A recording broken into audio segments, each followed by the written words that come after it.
David Charles is the vice president of content at Patheos, where he has led content and design strategy since the site's launch in 2009. With over 6 million monthly page views, Patheos is the largest independent website for religion and spirituality. David holds an honors bachelor's in comparative literature from BYU, master's degrees in religion and anthropology from Oxford, and is currently completing doctoral studies in religion at Harvard with a dissertation on language and belief in contemporary Mormonism. He is published in academic journals and national media, including the Christian Science Monitor and the Washington Post. And then our next speaker will be Gideon Burton, who will be speaking on evolving Mormon identity in the digital age. Gideon is assistant professor of English at Brigham Young University, where he specializes in Renaissance literature, the history of rhetoric, and Mormon literature and criticism. An advocate of online media, he considers himself a digital evangelist. Gideon graduated from Brigham Young University in 1989. At the University of Southern California, he received a master's degree in English in 1992, a Master of Professional Writing in 1995, and his PhD in Rhetoric, Linguistics, and Literature in 1994. He joined the BYU English Department faculty in 1994. Finally, our last speaker will be David Scott. The title of his paper is Seeing is Believing, the Virtual Construction of Mormon Identity and Belief in Second Life.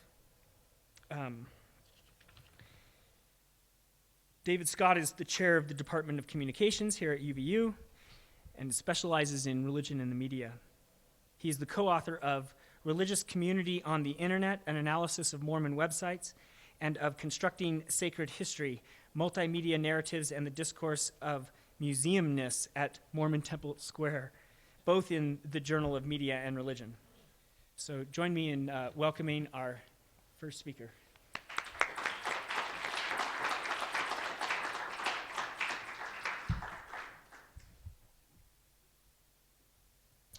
Thank you very much. Hello, everyone. It's great to be at this conference. Very exciting topic. Grateful to have been invited. Thank you, Boyd Peterson and UVU, for hosting and organizing it. Although I'm mostly an outside observer when it comes to Mormonism online, as editorial director of Patheos.com, I spend nearly all of my time working at the intersection of religion and digital media. My comments today will attempt to provide a framework for understanding digital religion. I hope the historical and theoretical overview I offer will help contextualize the more detailed academic papers and personal reflections being offered at this conference. Or instead of overview, perhaps I should use the word table setting, just so I have at least one domestic metaphor per Christine's comments this morning. I will begin by summarizing early perspectives of online culture. By early, I'm referring to the 1990s, when the internet became widely accessible in the United States, and when the first detailed analyses were written about just what this new world might mean for society, culture, and religion. I will then shift to the present and ask what we've learned over the past 20 years or so. Given all the various and contradictory predictions made and scenarios sketched out about the impact of the internet, what has actually happened in those years? How has religiosity been affected or not by the spread of technology through all areas of society? In the context of analyzing the present moment in digital religion, I will offer a brief introduction to Patheos as a website that encompasses a broad range of voices under a single umbrella, from Muslim to Mormon and from pagan to progressive Protestantism. Finally, I want to look ahead briefly to ask what kinds of questions might be worth asking in the realm of digital religion, specifically in the Mormon context. What research areas might lead to a deeper understanding of the topic of this conference, Mormonism and the internet?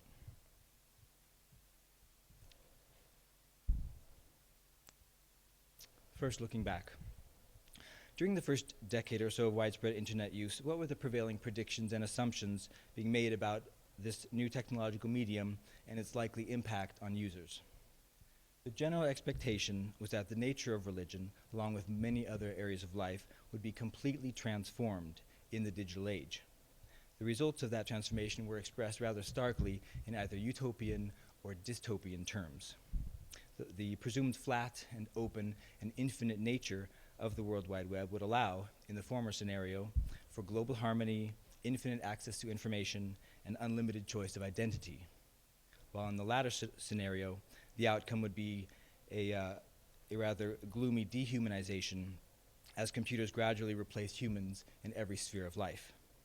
Common to both scenarios was the notion that real life and virtual reality were distinct and separate spheres. So to summarize, two major assumptions about what the digital age would be like. On the one hand, every area of life would be completely transformed.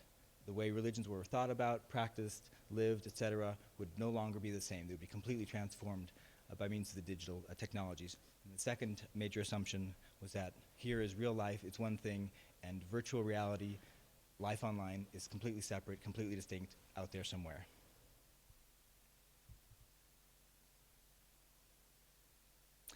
In the first few years of the 21st century, a few things were becoming clear. A variety of forms of digital religion had evolved, and the phenomenon was here to stay.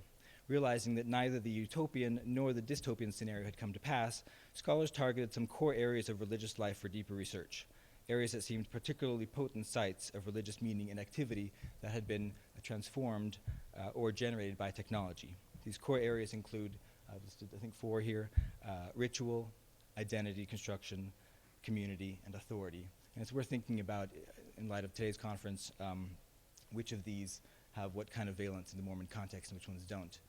Something that Christine also alluded to this morning, especially ritual. Two challenges made digital religion a difficult field of study. First, it's difficult to conduct sustained research on an area that is subject to such rapid innovation. By the time journal articles have been published and conferences are held, new gadgets have come along, new ways of being online have evolved and developed.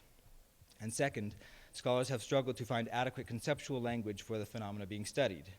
The vocabulary of 20th century sociology was based, of course, on known forms of social activity. For example, can rituals performed online generate the kind of collective effervescence that Emile Durkheim considered foundational to the human experience of the sacred? Perhaps the single most important finding in recent research is that the earlier view of two radically different spheres of activity, one real life, the other virtual life, virtual reality, was not how things have panned out. It's not accurate. Instead, on and offline religious activity are closely connected. People bring their existing values to the online environment. Online activity supplements rather than substitutes offline activity. And people develop hybrid, integrated patterns of engaging with technology. One great example of that integrated hybrid pattern is this conference, right? It's not a virtual conference. It's not taking place online. Instead, we are in one room, physically present, and yet we are also live streaming through the internet to anyone who wants to access it. One laboratory, so to speak, where we see many of these trends unfolding is the multi-faith website, patheos.com.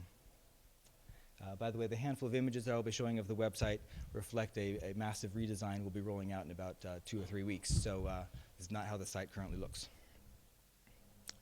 First, some general background information. Patheos was launched in May 2009, so nearly 3 years ago. The founding vision was to create a website, that would allow anyone, anywhere, access to reliable information about the world's religions, would provide the opportunity to engage with people of other faiths in an honest and constructive fashion, and finally would serve to elevate the discourse. Going back to Jana Reese's comments this morning about her experiences with blogs and comments and all of that, I would serve to elevate the discourse about religion and spirituality. As the traffic chart shows, the started quite small in 2009 and slowly grew from there. The pace quickly picked up through 2010, 2011. We expect to reach over 3 million unique monthly visitors by the end of this year. The general nature of the curve is accurate, but the numbers are not accurate. We recently passed 2 million unique monthly visitors a few weeks ago. The foundation of the website is what we call the Religion Library, which contains 20,000-word descriptions of each of the major faiths. These are written by subject experts who are named on the site, and the content is edited and peer-reviewed for accuracy and accessibility. Our most popular library section, incidentally, is Confucianism. And last fall, we launched an ebook imprint, Patheos Press, and we are packaging and selling some of the sections of our library content as ebooks, in addition to a range of other titles that are not taken from the site. The Patheos Guide to Mormonism will be available in a few weeks on Amazon. This gets to something that came up yesterday in several conversations and discussions. Rosemary Vance said that she was told by a missionary couple, do not Google Joseph Smith for fear of what you will find when you do that. And that's exactly where we see Patheos coming into the picture. We want people to Google Mormon history, and we want Patheos to be on the first or second page of results as a place where anybody in or outside the church can go to find a material that is neither written by the church and advanced by the church, nor is it unreliable or unvetted or hostile. That middle ground that we were discussing yesterday. Aside from the religion library, another core content area are our portals or faith channels, of which there are currently 10, including one for Mormonism. Unlike the library, which serves as an educational resource, the portals are primarily for the particular communities of faith and contain a variety of blogs and columns and offer commentary and opinion on a range of topics, in addition to other content. Here, for example, is the column by BYU philosopher Jim Faulkner that he was discussing yesterday. And here's a brand new group column that we just launched this week called Peculiar People. It will feature regular essays by a range of smart young Mormon writers, including last night's speaker, Patrick Mason. Before leaving the topic of Patheos, I would highlight 3 lessons that we've learned out of many over these last 3 years since the site launched. First, interfaith conversation is very hard to accomplish. Intelligent, informed, civil, constructive dialogue across faith lines that actually leads to greater understanding and sympathy is extremely rare on the internet. So it's a point of pride when I noticed, as I did on this particular portion of the site last night, that one of our atheist bloggers was the first one to comment on one of the recent posts, saying, welcome to the neighborhood. Here's what I've been doing recently. Looking forward to reading your content. That is what we like to think of as kind of the Patheos spirit, having people of very different theological opinions and cross the broad spectrum of ideas, ideologies, and theologies in the same general area without forcing them to sand off the rough edges. They can be authentic, they can be themselves, but they can also have the opportunity to engage with their neighbors in a constructive fashion. So first lesson, interfaith conversation is very difficult. Second lesson, there's an enormous amount of energy in blogging on matters of faith and spirituality. That won't come as a surprise to this audience, but it's true of a wide spectrum of faiths, and the full scope of this fact has not yet been realized by scholars. As recently as this month, a leading scholar of digital religion referred to bloggers as, quote, individuals who keep an online journal focused on personal content, end of quote, which of course is a massive mischaracterization and understatement of the depth and variety of blogs. Third lesson, authentic community is possible online. This statement, too, will strike many of you seasoned bloggers and blog readers as a truism. The possibility and the nature of community in online settings has been one of the major research areas scholars have probed. There's still a great deal of resistance among scholars to accept the notion that a valid, rich, deep sense of community can form in purely online relationships. Yet this is evident from a number of Patheos blogs where intricate relationship patterns form over years of conversations happening in the comments. It's really fascinating to look back over time and to see how sometimes there's a very striking relationship between the blog post and then the comment section. Often they go in totally 2 different directions. And you see, I assume all of you are avid blog readers and know this area well, but people, even if it's a so-called pseudonym, they're not using their maybe offline identity, they still develop identities. They still use names and monikers that are consistent, often over months and years, and that's in that fashion, communities actually do form online, and many people find them rich and engaging and not lacking.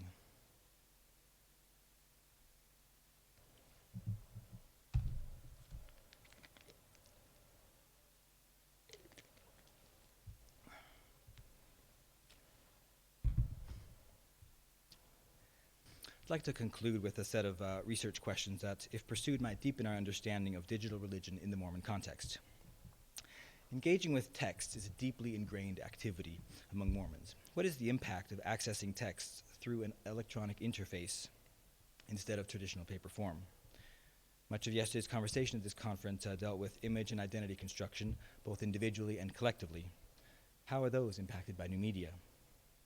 Why has blogging become such a widespread activity among Mormons, and why have particular kinds of blogs developed? And of course, Christine and Patrick both addressed this topic.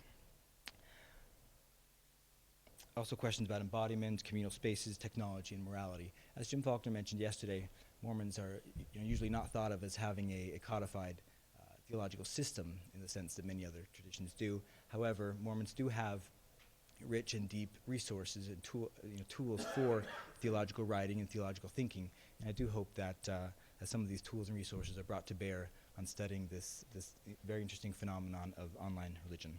Thank you very much.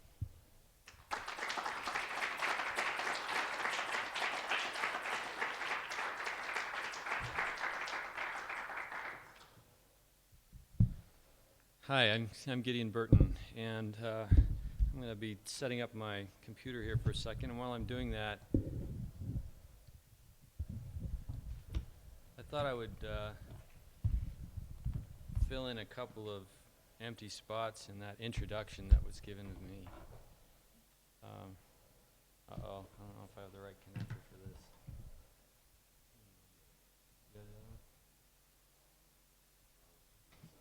No, I just need a VHS, or yeah, wait a minute, this will work.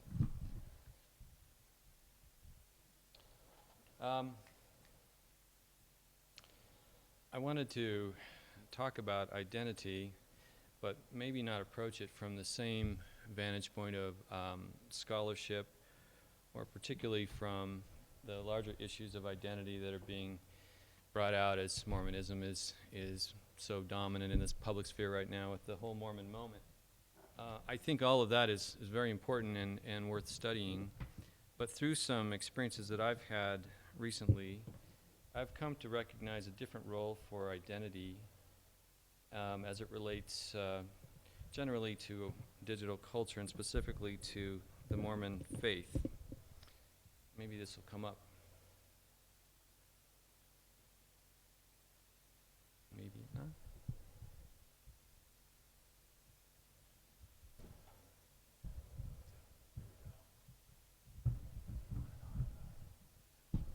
Okay. Yeah. Great. That's fine. Recently I was, I was going to say that there were some things in the introduction that were not mentioned.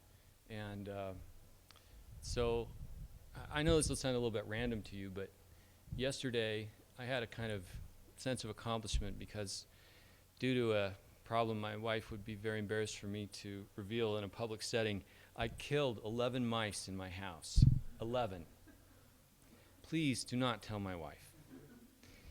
That was an accomplishment that I didn't really have a venue to brag about it, and so I'm just using that right now. And I beg your indulgence. It's there's more to the story. Catch me in the hall because I got methods. I got skills now. Yeah, and I hire out too. I also yesterday I went skiing. I love to ski, and I've got this helmet camera. And my brother, I had him wearing the helmet camera so I could be in the pictures, right? It's this sort of thing.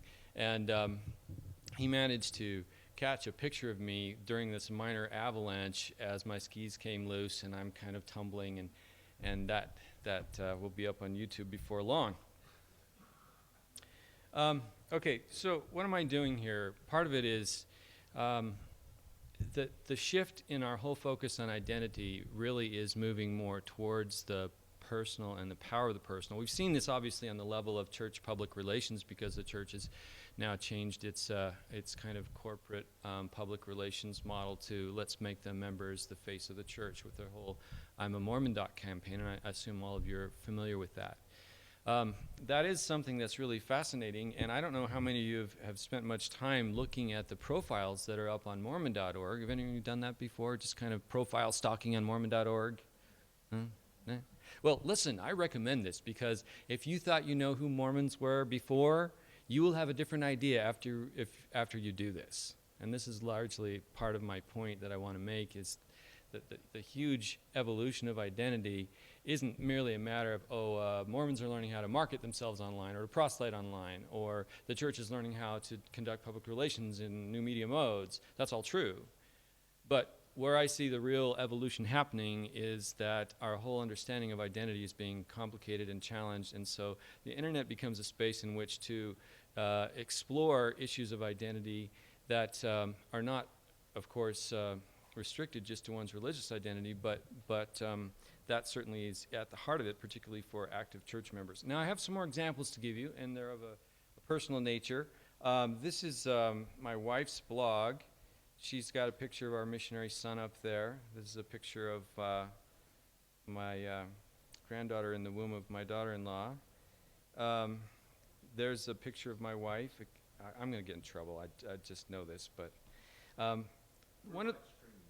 yes, and one of the things that over time you realize that your spouse ignores your scholarly pursuits, and so there's a little safety zone there, but I don't know how much I can push that. I want to tell you about how I got to know my wife. No, not back at kind of how we got married story, but as I started reading her blog.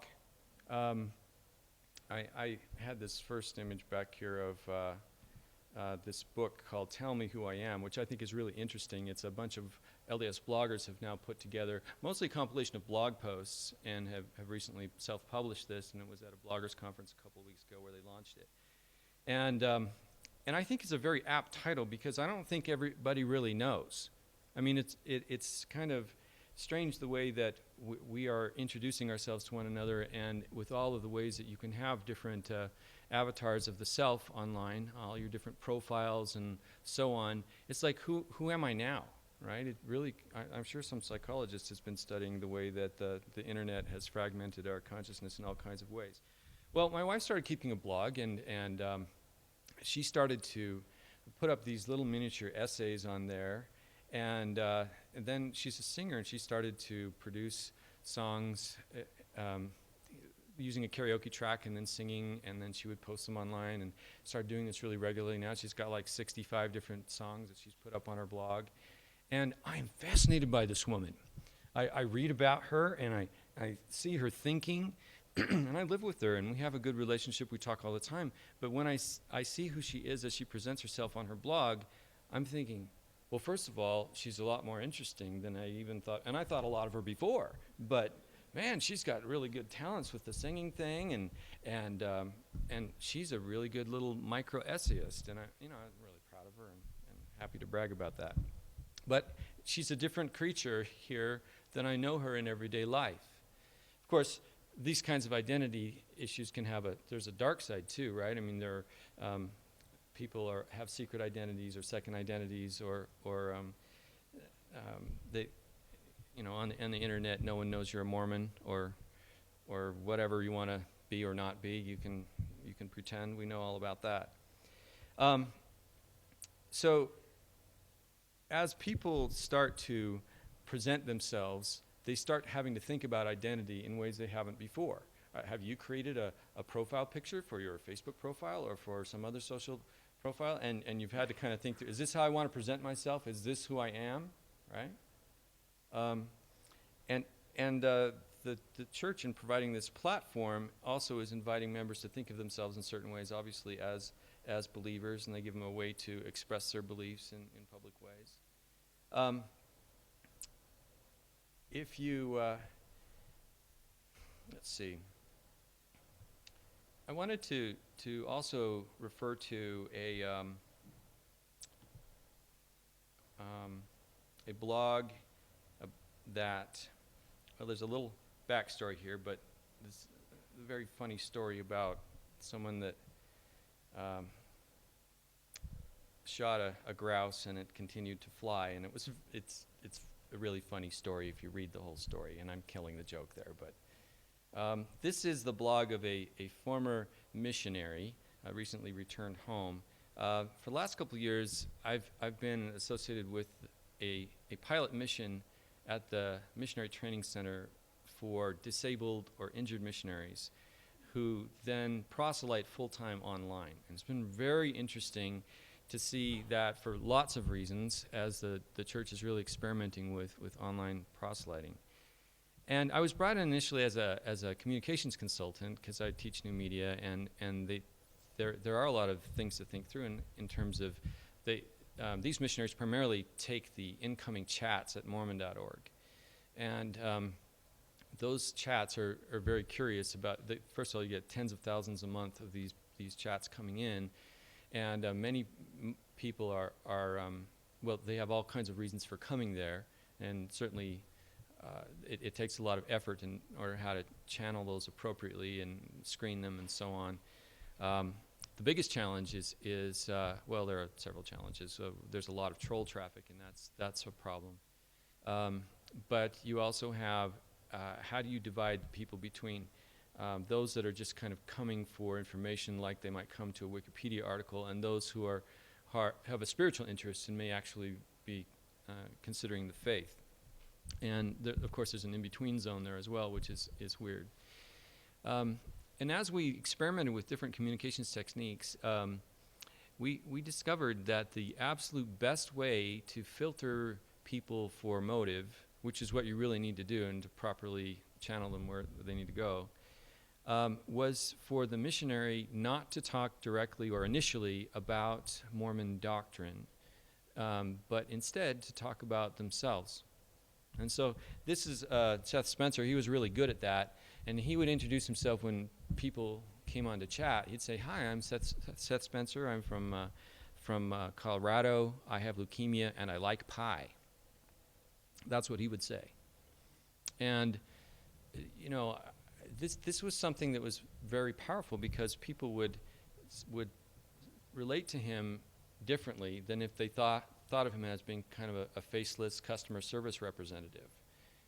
And so we started calling this the power of the personal, and it really is important because when someone relates to you as a person, you're better able to connect in significant ways, and you get past a lot of the preliminaries that can be problematic. And we have all these transcripts that we'd study of people when they immediately started talking about doctrine or issues like that, neither party was particularly well served because it would take a long time before people really lined up and found out what their true interests were, either in asking or in trying to inform.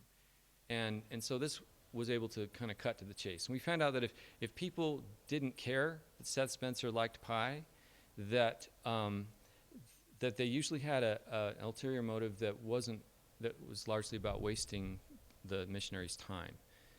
As I said, there's a real problem with troll traffic on there. About 80% of the incoming chats were people that were just coming to mess with the missionaries or waste their time. So we really did have to screen for that.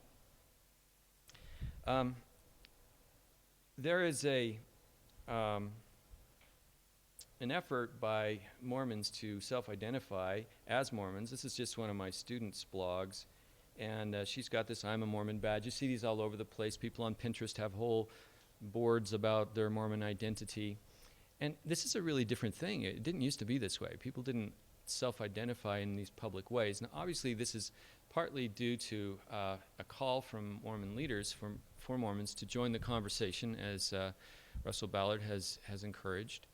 I find that the church's effort to do that is a really interesting one because we normally think of the church is often characterized as being very top-down, very control-oriented, hierarchical, corporate, all those sorts of things.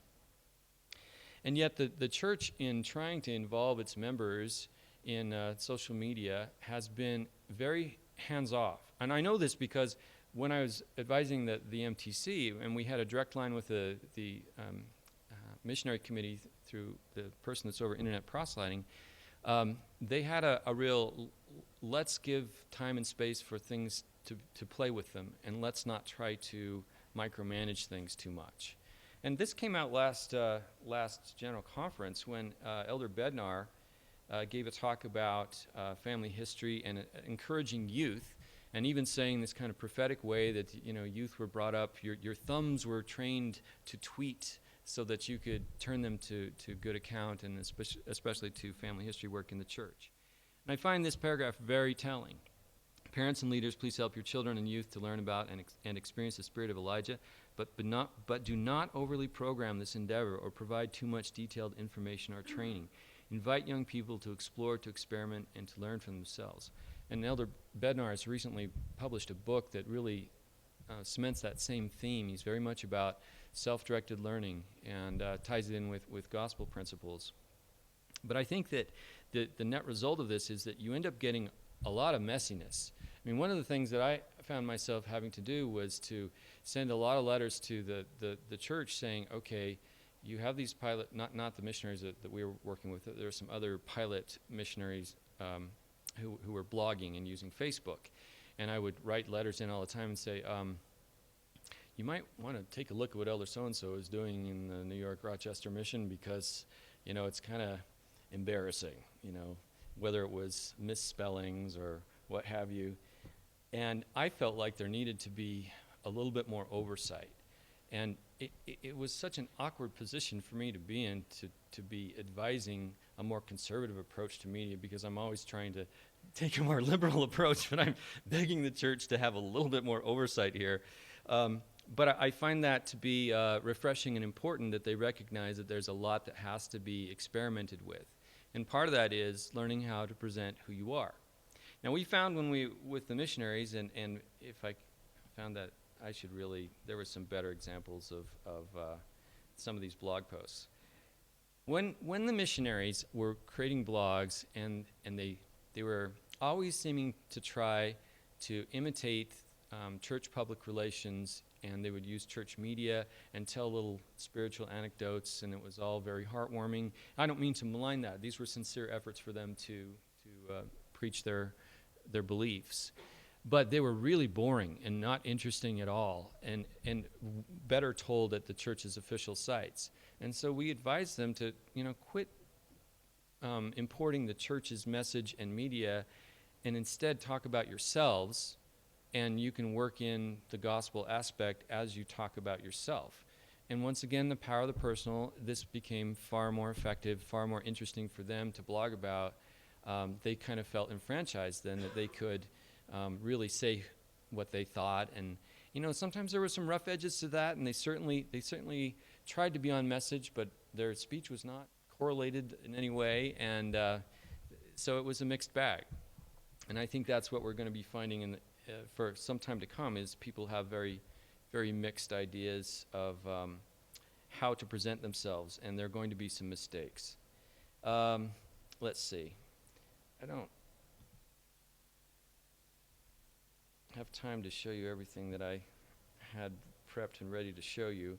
I did have, I had done a presentation earlier about Mormon.org and its diversity, and if you do spend some time on there, the church allows you to search by demographic, and so you can see people by age or by ethnicity, by what occupation they have, where they live, what their prior religion has been, what their hobbies are. And when you get down into the details, it does get to be kind of fascinating to see how interesting and different everyone is. We found out that Mormon.org was a great resource for the online missionaries because they could find people of similar backgrounds and then connect investigators with them. And this ended up being a really effective thing. So you get someone who might be a female college student in her 20s who used to be a Catholic, and then you connect her with an investigator who follows that same demographic. And then the missionaries would broker an online relationship. These people would not be geographically in the same place. And they would create a friendship. They'd often friend each other on Facebook, and then that would be a real help to these people in getting to know Mormonism in a kind of authentic, direct way with other members, and not just through the missionaries, and that ended up working really well. Along the way, we found out some interesting things, that Mormons like to relate to each other across the boundaries that are normally the ones that they are used to within their wards or local communities. And so this is where I think things are going to get really interesting in the near future. Mormons are good at forming communities They've been given a lot of rope and encouraged to play with the new media. So they're forming these new communities that do not stay within the ecclesiastical boundaries that Mormons mostly have had their identity within. And so they're forming these new identities which can either complement or compete with their existing Mormon identities. So for example, I asked my wife and some of her, I could see how intense she and her fellow bloggers are about their blogging community and their identity as bloggers. And I say, is your identity more as a blogger or as a visiting teacher? And then I don't get a very good look back, and it's time to go kill some more mice.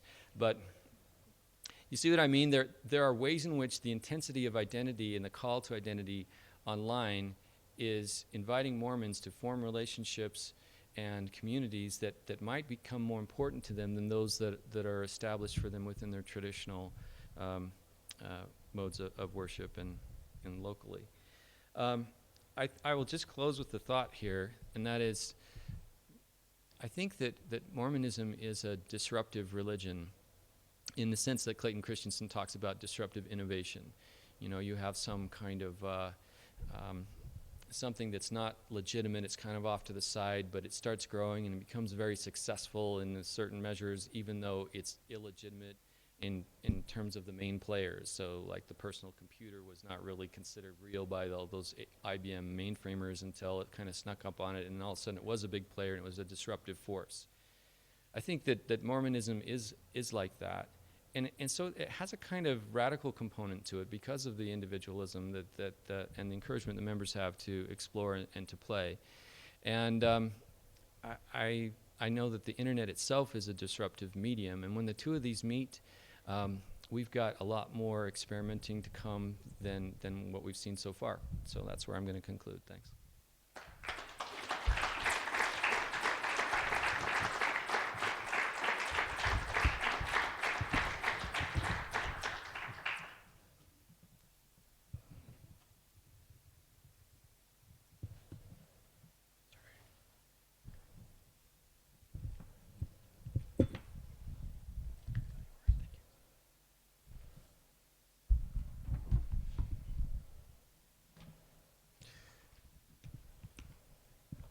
One of the advantages of working at UVU is you start figuring out how all these things work. So about half the time you get it right. So I'm David Scott. I chair the communication department here at Utah Valley University, and my interest in research is to look at religion, media, and culture in the United States. And I would say probably 50 to 60% of my research focuses on Mormon as a religion and cultural elements of Mormonism, but I also focus on other things as well. I'm just copy editing right now a paper about the Creation Museum in Kentucky, and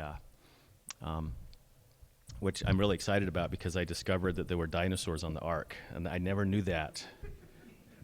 But if that seems incredulous, think about the fact that Mormon missionaries tell people Jesus came to America, and then we might have a better understanding of how different religious worldviews impact the way people see things around them, what seems reasonable or unreasonable.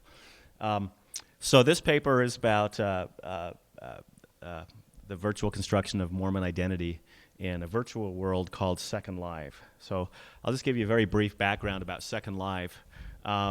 Second Life is a virtual world on the internet. It was created by a copyright or an intellectual property attorney and a graphics guru.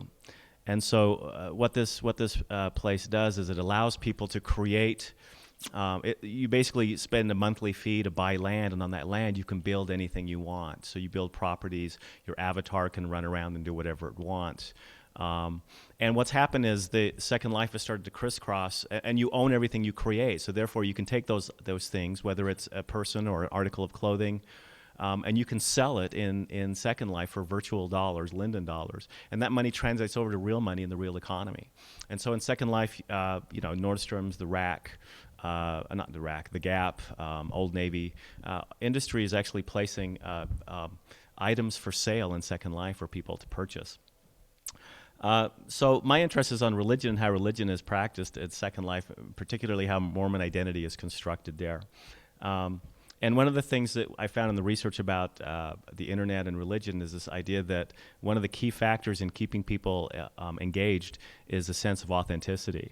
The more authentic the religious experience is in the virtual world, the more likely are people are to come back and repeat that.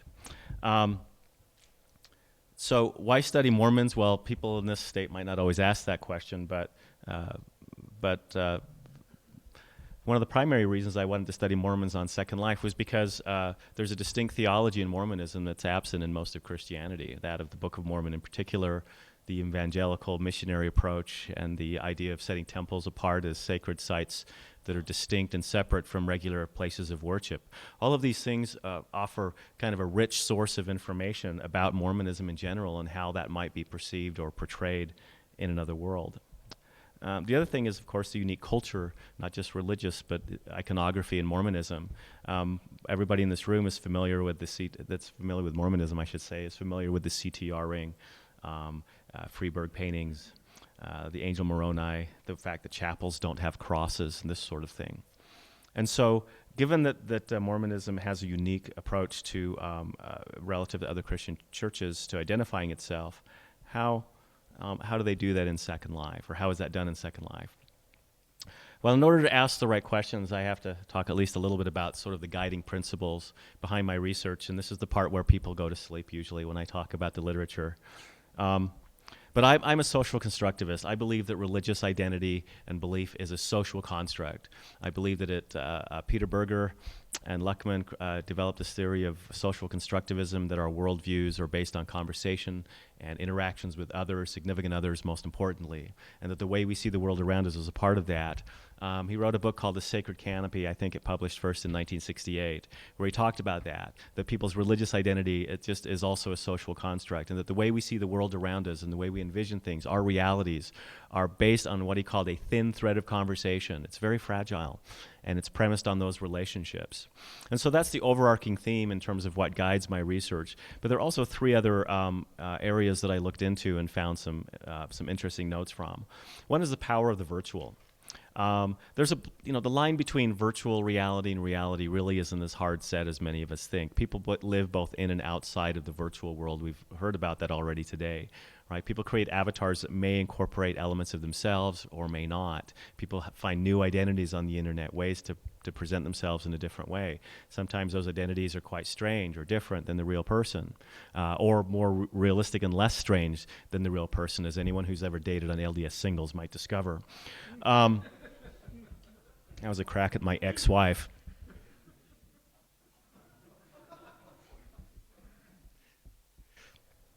The power of the visual.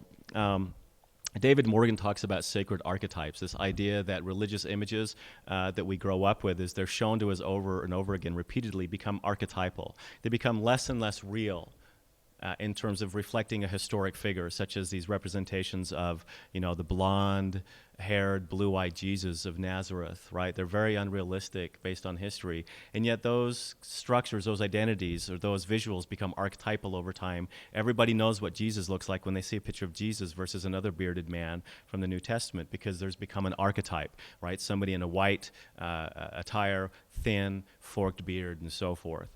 And also, in a study that I did at Brigham Young University, I looked at how the church used these archetypes to kind of represent how the LDS faith is similar to other Christian churches in Temple Square. It's always good to cite yourself, then you get extra credit. And then finally, my experience in the research about museums. And I don't know how many of you have been in a museum recently. They're becoming far more interactive, far more user-friendly than they used to be. But there's this ritual of attending a museum. And when people attend museums, suddenly they're different than what they are if they're in a classroom or at school or going on an outing. There's this kind of participatory ritualistic experience of organized walking, a do-not-touch discourse where these paintings are set apart from everything we see. And they become imbued with meaning and with power and with kind of a sanctity or a sacredness that's distinct from our everyday experience. And I thought, well, how do those three things come together in Second Life in terms of representations of Mormonism? There's a place in Second Life called Adam-on-Diam, and the land was purchased by a person. I don't know his real name, but his avatar's name is Skylar Good. And it's an island there, and he purchased all the land, and then he rents out different plots for other people to purchase from him, and then they can put, designs and buildings and so forth there. So it's basically a recluse, a place of seclusion for Mormons to gather in Second Life. When I first went there, I got on Second Life. I didn't know why that was important. Like, why would Mormons need a special place in Second Life? And then I went looking for clothes and discovered that Second Life, at least at the time, catered to all of the other needs that people have, including pornography. And I realized, oh, now I understand why there's this distinct area just for Mormons. I thought the question I'm really looking into is this idea of images in Second Life, because they can perform one of two functions. They can either be there as functional images to kind of show, what things really are, or they can be theological. And so in thinking of those questions, I asked really two basic questions. And one is, how does Adam-on-Diamond in Second Life use Mormon iconography to appeal to the sense of the authentic, to make it seem more real to people who are visiting there, so that they can have a real experience in the virtual world? And then my second question was, what role is played by this iconography? Is it there to build and support kind of religious structures of belief, or is it there more just to kind of seem real? And my method was a 2-week ethnography, so I literally spent 2 weeks, day after day, on the internet, cruising around this little island, looking at stuff, and having my little avatar take pictures so I could later show them to you. Now my addiction is words with friends. So here's what I found in this analysis. I found that familiar LDS iconography, and I'm going to give you some examples in just a second, are of course found everywhere. That occasionally the religious message is enhanced by a seamless integration of both religious or theological and other visuals. But other times, a lot of the more evangelical components, and Schuyler Good has said that his point there is to bring people to Christ or to Mormonism. Some of those decorative visuals become somewhat distracting. They distract from the real, and those that are the most, in my opinion, evangelical are the ones that are the most distracting, and I'll give you some examples in a minute. And finally, that the lines, and this was an interesting conclusion, between virtual and virtual and reality are blurred. So here's what it looks like when you enter Adam-on-Diamond in Second Life. You can see going in there's a reflecting pool. There's some interesting things about the area. You can see the Christus statue and a tabernacle in the distance. And it's completely filled with Mormon iconography. Just to give you an example, here we see the Washington, D.C. temple, which is kind of central in Second Life. So this creates this feeling of authenticity, of reality. Cruising through Second Life, you really are in a place that is inhabited by Latter-day Saints. Here's another example. Everybody that's been in a Mormon church knows where you are in this picture, right? But for the crying babies and Cheerios on the floor. So what I found was that the most iconic of the structures there, in terms of buildings, were the least functional or interactive. In other words, you could go in there and see things, but there were no services. And so you could see what a church looked like. This one had bathrooms and a basketball court, but no baptismal font, which I thought was very telling. Other dominant icons. Here you can recognize immediately who lives in this particular house because of the two bicycles parked on the outside. Here's a club called Brother Brigham's where you can meet fellow Mormons. Clearly, when I go, it's not very popular. But where you can meet other Mormons who are dancing and having a good time at a little dance club. Okay. So let's look at the Mormon Tabernacle, and we'll talk about some ideas of how things work. There's no question here you're walking outside the tabernacle. When you go inside, you'll notice that they even have the KSL camera in the middle of the room. It's maybe hard to see because of the lighting. But the attention to detail is really impressive. You got the KSL camera, you got the choir, and then you've got this big monitor, the one thing that's kind of strange, sitting there with the president of the church speaking. So as you walk toward the front of the room there, you're given the option of actually clicking to view a talk. The title says, Hear the Words of a Living Prophet of God. And individuals who go in there can click on that, and suddenly there'll be a streaming video of a particular talk, a general conference talk by the president of the LDS Church. So when does it work? When is it that the iconography and the appeal to the real is effective?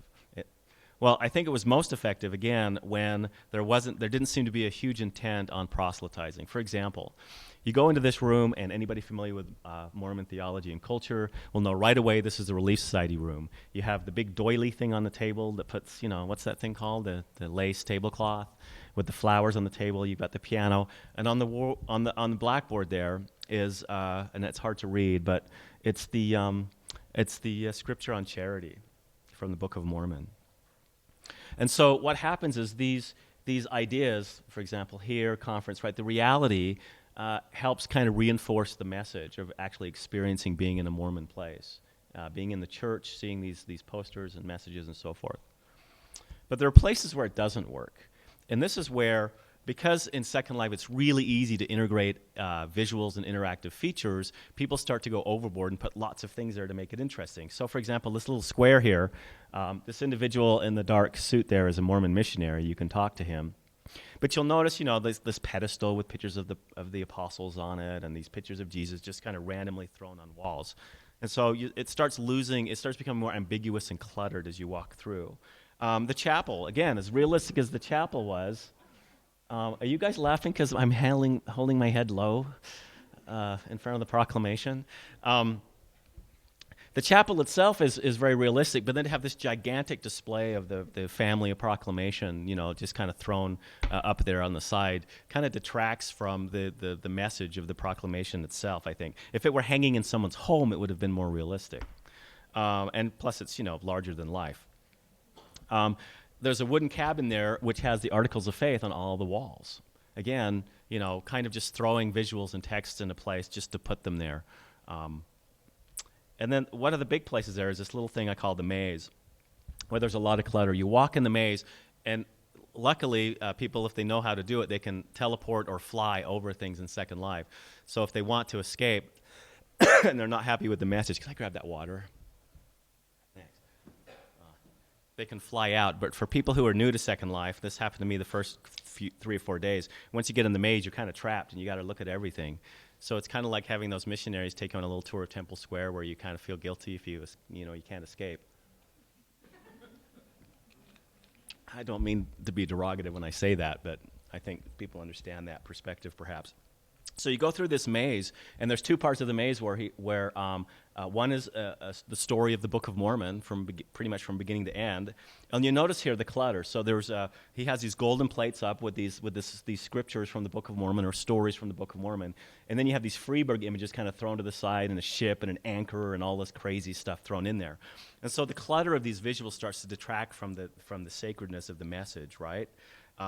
It might work for insiders, Mormons who are familiar with Freeburg and familiar with all of these stories, but certainly for an outsider, one who's unfamiliar with Mormon culture and Mormon doctrine, these things start to look kind of strange.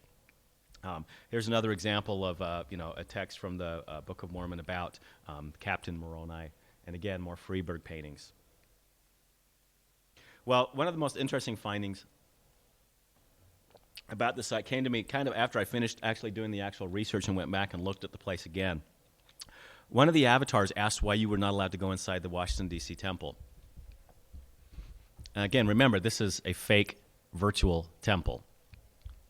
And Schuyler told this person, this avatar, that temples are sacred. We don't do any rituals in this place, and so we don't allow people in the temple. And the avatar said, but Mormon temples are open to the public before they're dedicated, so why not just pretend it hasn't been dedicated yet and let people do a tour?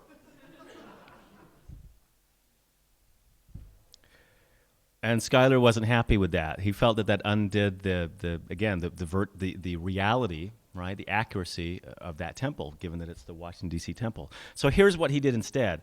The very next day, up went a new visitor center. Here's the sign saying it's under construction. So he's building these visuals into it as we speak. Okay? You go inside there, and it's called the Families Are Forever building, and it looks like the North Visitor Center in many ways. As you walk through, there's the proclamation on the wall, and there are various visuals along the walls that talk about Mormon theology, about temple marriage, and the eternal nature of the family. There's even the oxen with the baptismal font, and then the climax of it all, a virtual temple. And so this small little model temple was placed in, the visitor center there, and people could look at that and maps and pictures of the interior of that temple and get an idea what it's like inside a Mormon temple. So they were only inside a virtual temple, and therefore it was okay. And I know it sounds really humorous, but to me, in effect, it reinforced the idea that when you're in this virtual world, everything is real and has to become real. And that kind of reinforced that identity. So my advice for anybody is visit Second Life, and if you can figure out how to get around there, take a tour of Annamondiaman. I think it's very, very exciting and interesting. Thank you.